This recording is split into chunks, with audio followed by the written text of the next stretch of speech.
Oi, pessoal, vamos para mais uma aula de direito do consumidor, hoje falando sobre os direitos difusos e coletivos. Então, as nossas aulas têm sempre relação com outras matérias de direito e hoje a gente vai resgatar alguns conhecimentos de processo civil lá nas disciplinas de teoria geral do processo e processo civil. A gente estuda o direito de ação, né? E nas teorias da ação a gente vê que o direito de ação nasce dessa condição do cidadão, né? Da condição de cidadão, uma vez que o monopólio da jurisdição que detém o Estado faz com que surja esse direito de ação, uma vez que a todo dever corresponde um direito. Então, esse poder barra dever de jurisdição do Estado gera no cidadão o direito de ação, que é o direito de perguntar se tem o direito, né? Que é o direito processual, é o direito de ir até o juiz, perguntar se tem o direito material, que é então o direito discutido, né? O mérito do processo. E quando esse processo diz respeito a um litígio individual, a ação vai ser proposta pelo autor, né, que é aquele que foi prejudicado na responsabilidade civil ou aquele que é um dos contratantes, quando a fonte da obrigação é um contrato, mas é um interessado. Agora, nas ações coletivas, nós temos alguns legitimados a falar em nome da sociedade, né, da coletividade. E aqui a gente trata, portanto, dos direitos difusos, coletivos, né? Portanto, aqueles direitos chamados de transindividuais ou meta-individuais. São aqueles que a gente viu lá no início, né, quando nós falamos sobre o conceito de consumidor, a gente viu que tinha um consumidor equiparado lá no parágrafo do artigo 2º, que tratava desses interesses, né, meta-individuais que vão além de um consumidor individual portanto, trata da coletividade de consumidores. Todos os consumidores como um ente abstrato, né? Inclusive podendo, autorizando esses legitimados a falar em nome da coletividade de consumidores, a intervir mesmo quando ainda não haja um consumidor estrito sensu, né, que é o caso do próprio artigo 29, que trata das práticas comerciais, quando ainda não há um consumidor que adquiriu ou utilizou um produto ou serviço. Né? Lembra quando a gente falava lá que uma publicidade pode ser enganosa, mesmo que nunca tenha enganado ninguém ainda. Só o fato dela ser potencialmente enganosa já faz com que os órgãos de proteção do consumidor possam buscar que ela não seja veiculada a fim de assegurar que nenhum consumidor seja de fato enganado. Então, aqui a gente trata desses interesses coletivos. O que acontece? A lei da ação civil pública, que é a lei 7.347, data de 1985. Então, desde 85 se buscava uma possibilidade de que, inicialmente, o Ministério Público, que é o órgão, né, que fala em nome de toda a sociedade, pudesse buscar esses interesses da sociedade como um todo, de toda a coletividade. E, ao contrário da ação penal pública, né, que trata de matéria penal, né, cujo direito material é penal, aqui seria então a ação civil pública. Né? Por isso que muitos ainda usam, né, essa nomenclatura, entrar com a ação civil pública. Né? Essa nomenclatura acabou sendo um pouco substituída por ação coletiva, quando em 1990 o Código de Defesa do Consumidor trouxe, a partir ali do artigo 81, no título 3, da defesa do consumidor em juízo. E aí, nas disposições gerais, artigo 81, a defesa dos interesses e direitos dos consumidores e das vítimas poderá ser exercida em juízo individualmente ou a título coletivo. E aí o parágrafo único do artigo 81 é o que vai trazer os três possíveis interesses coletivos. Né? Então, tanto a legislação, a doutrina, passou a classificar esses interesses coletivos em 3 espécies, né? A defesa coletiva será exercida quando se tratar de. E aí os incisos do parágrafo único do artigo 81 vão trazer, então, essas espécies de direitos transindividuais. E a partir, então, de 90, outros legitimados também, né, passaram então a poder buscar de maneira integrada, usando de maneira integrada essas duas leis, né, em um exercício de diálogo das fontes, aí, ambas as leis podem ser utilizadas para ajuizar uma determinada ação e buscar então atender a esses interesses coletivos. E não só em matéria de direito do consumidor, né? Tá dentro do Código de Defesa do Consumidor, mas se, por exemplo, o Ministério Público quiser entrar uma ação coletiva para proteger uma determinada área de reserva indígena ou para proteger o meio ambiente, ela vai usar o artigo 81 para descrever quais são os interesses coletivos, né? Então, o Código de Defesa do Consumidor acabou sendo uma legislação muito utilizada para as ações coletivas, porque ela traz uma regulação que não se limita à matéria atinente ao direito do consumidor, né? Assim, a todas as questões envolvendo interesses coletivos. Quais são esses 3 possíveis interesses coletivos? Eles diferem no que diz respeito à abstração da possível individualização desse dano, né? Então, ele é, de fato, um ganho é geral e não tem como saber o que cada um teve de dano ou de benefício, ou tem como ir percebendo uma diferença de uma vantagem ou desvantagem de cada um daqueles que participou dessa relação, né? A gente começa então com o primeiro dos incisos ali. Interesses ou direitos difusos, assim entendidos para efeitos deste código, os transindividuais de natureza indivisível, de que sejam titulares pessoas indeterminadas e ligadas por circunstâncias de fato. Primeira questão que a gente precisa levar em consideração aqui, então a gente pega os direitos difusos. Vou fazer uma tabelinha aqui para a gente entender melhor a diferença entre eles. Ele é indivisível. Ele é indivisível porque eu não consigo identificar qual é o ganho específico que cada um dos indivíduos tem. Então, por exemplo, quando há uma ação coletiva para proibir a comercialização de um determinado medicamento que não tem autorização da Anvisa, no momento em que o juiz diz, de fato, não há autorização da agência sanitária, então, né, do órgão competente para que esse medicamento seja comercializado nas farmácias, então ele deve ser retirado das farmácias. Todos os consumidores ganham, inclusive os futuros consumidores que comprariam um medicamento que não poderia estar sendo vendido. Então é indivisível, eu não tenho como saber quem ganhou, quem não ganhou. E é, portanto, indeterminado, né? É indeterminada. Porque não só pessoas que estariam expostas à venda desse medicamento hoje, como também as pessoas do futuro que estariam expostas a esse medicamento tiveram seus direitos preservados, né? Ou numa publicidade abusiva que é tirada do ar, quem é que foi? Dá para identificar individualmente quem são as pessoas que ganharam com isso? Não, né? E elas estão ligadas por circunstâncias fáticas. Portanto, elas estão ligadas por circunstâncias fáticas. Aqui a gente tem um resuminho do que seriam os direitos difusos. Eles são direitos transindividuais caracterizados por serem indivisíveis,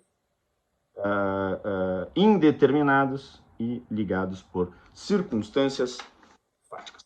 O segundo deles, segundo dos interesses coletivos, são os interesses ou direitos coletivos. E aí vocês sabem que no direito, quando gênero e espécie têm o mesmo nome, né, coletivo se divide em coletivo. Bom, então eu uso lato sensu stricto sensu. E aí o nome desse segundo virou coletivo stricto sensu. para não confundir com o gênero, que é interesses coletivos, que se divide nesses três. Então, esse aqui são os interesses ou direitos coletivos, estrito sensu, assim entendidos, para efeitos deste código, os transindividuais de natureza indivisível, de que seja titular grupo, categoria ou classe de pessoas ligadas entre si ou com a parte contrária por uma relação jurídica base. Então, aqui a gente começa a conseguir estabelecer qual é o grupo que vai ganhar algo com a procedência dessa ação coletiva. Embora nos coletivos stricto sensu haja também o caráter de indivisibilidade, nesse caso, ela é determinada. Então, aqui nos coletivos estrito sensu, nós temos esse caráter de determinação. Eu consigo identificar qual é o grupo. Então, por exemplo, uma ação coletiva para proibir que haja uma cláusula de reajuste de plano de saúde que entendia que o valor deveria dobrar quando o sujeito passasse dos 60 anos. O cara contribuiu a vida inteira, e quando chegava nos 60 anos ele tinha que pagar o dobro só porque ele tinha ficado mais velho, mas aí ele contribuiu durante toda a vida e agora é injusto. Então todos aqueles que tiverem plano de saúde e tiverem mais de 60 anos vão ganhar com isso. Dá para identificar qual há um ganho diverso entre eles? Não, todos ganharam por a mesma coisa, que é não ter uma cláusula dessas uma cláusula abusiva em um contrato de plano de saúde. Agora, todos da sociedade ganharam, como era o caso lá da publicidade abusiva, que não foi veiculada, como é o caso do remédio que não foi colocado nas farmácias porque não tinha autorização. Não, é um grupo específico, aqueles que têm planos de saúde. Então, eu consigo identificar qual é o grupo. E aí, não são circunstâncias de fato. E sim, aqui é que há uma diferença significativa, porque embora seja indivisível, nós podemos perceber que há uma ligação, elas são ligadas por uma relação jurídica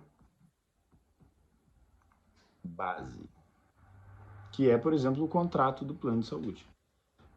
Então, há aqui nessa situação coletivo estrito sensu, então vamos aqui ao resuminho do coletivo estrito sensu, há uma indivisibilidade, então, né, indivisível como nos difusos, ao contrário dos difusos, ela é determinável, né? Então aqui eu consigo identificar qual é o grupo que ganha ou não com isso, e a identificação de qual é o grupo se dá justamente quando eu verifico qual é a relação jurídica base que une esse grupo.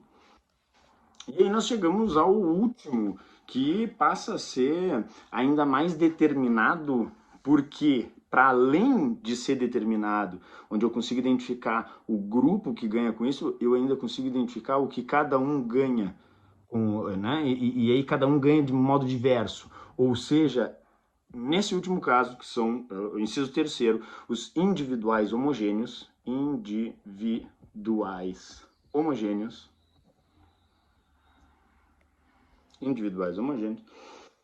inciso terceiro, interesses ou direitos individuais homogêneos, assim entendidos os decorrentes de origem comum.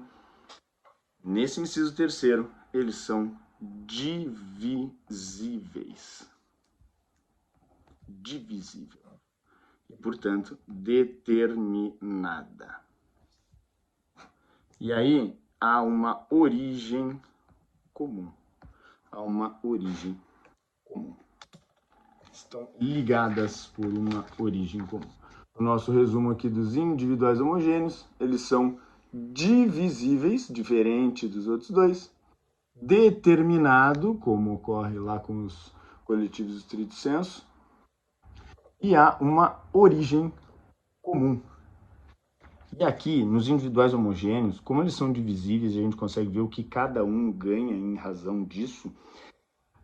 A sentença da ação coletiva fixa o chamado andebeatum, o que quer dizer que ela condena ao pagamento de uma indenização. Agora, o valor dessa indenização precisa ser identificado em razão desse caráter divisível, porque cada um vai receber um valor conforme o prejuízo que teve. E é por isso que na ação coletiva, cujo pedido constitui um interesse individual homogêneo, há uma necessidade de ingresso de um posterior processo de liquidação para fixar o quantum de beatum. Então, no caso do interesse difuso ou coletivo estrito sensu, com a sentença eu já posso buscar essa execução. No caso dos individuais homogêneos, eu preciso, antes de um procedimento, para verificar qual o valor dessa minha execução, para que eu individualmente possa pegar essa sentença da ação coletiva e entrar com uma execução individual. Porque na ação coletiva envolvendo direito individual homogêneo, a execução é individual. Essa é a peculiaridade aí das ações coletivas cujo o direito envolvido é individual homogêneo. No caso das pílulas de farinha, por exemplo, o juiz da ação coletiva condenou a Schering do Brasil a pagar uma indenização a todas as mulheres que tomavam pílula de farinha, né, que eram aquelas pílulas que eram um placebo, que era só para testar a máquina blastadeira, que colocava as pílulas naquele, né, nos comprimidos naquele recipiente, né, na cartela, e acabaram, por um erro da Schering, indo parar no mercado. Aí as mulheres tomavam a pílula não continha os hormônios e acabavam engravidando. Algumas delas engravidaram, não queriam ter engravidado, e aí eu calculo o valor do prejuízo em razão disso. Só que outras não podiam ter engravidado, e em razão disso tiveram abortos, algumas morreram. Então os danos são diferentes. Cada uma dessas mulheres teve um dano diferente uma da outra. E por isso cada uma delas vai pegar essa sentença que diz sim, a Schering tem responsabilidade sobre todas aquelas que tomaram os comprimidos desse lote, que não continham os hormônios, e elas vão pegar essa sentença que diz que elas já têm razão e vão entrar com uma liquidação para ver a quanto, qual o valor dessa execução que elas vão poder então cobrar. Então, e aí tem para fechar aqui o final, tem um detalhe bem importante. Por um tempo se discutiu se a ação é que contava com essa classificação. Então alguns diziam, entrou com uma ação coletiva de direito difuso, né? Mas não é isso, é o pedido que constitui um interesse difuso, ou um interesse coletivo stricto sensu, ou um interesse individual homogêneo. Então, o que eu tenho que verificar é se o pedido se classifica em um e outro. E mais, uma mesma ação pode conter mais de um pedido e de natureza diversa, com classificação diversa. Então, eu tenho, por exemplo, uma mina de carvão onde trabalhadores, né, mineradores, trabalham em condição insalubre. Aí o sindicato dos mineradores, que é legitimado, entra com uma ação coletiva com base no CDC, embora seja matéria, né, envolvendo direito de trabalho, não tem matéria de consumo, ainda assim usa o CDC. E aí ele pede, primeiro, que sejam construídos dutos de ar, para que os mineradores consigam respirar melhor, porque pelos índices o oxigênio é baixo lá dentro. Segundo, que sejam dadas férias coletivas para os trabalhadores, para eles se recuperarem, porque eles estão mal de saúde. E terceiro, que sejam indenizados aqueles que já foram parar no hospital, porque alguns estão tendo doenças graves.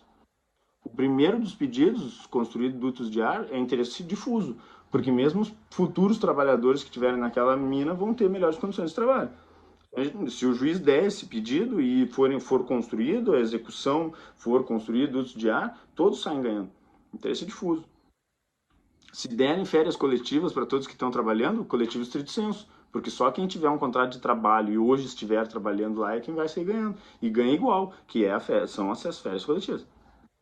E aqueles que sofreram dano por estarem trabalhando nessa mina e sofreram, né, algum prejuízo à sua saúde, e o juiz der também a procedência nesse último pedido, vão poder pegar a sentença, entrar com uma liquidação, mostrar qual foi o prejuízo à sua saúde que teve, e aí entrar com uma execução individual, em razão do caráter individual homogêneo desse último pedido, né? Esse último, então, seria individual homogêneo, né? Isso para dar um exemplo de uma mesma ação coletiva que pode ter os 3 pedidos das 3 espécies diferentes, né? Nada impede. Então, um mesmo processo pode ter os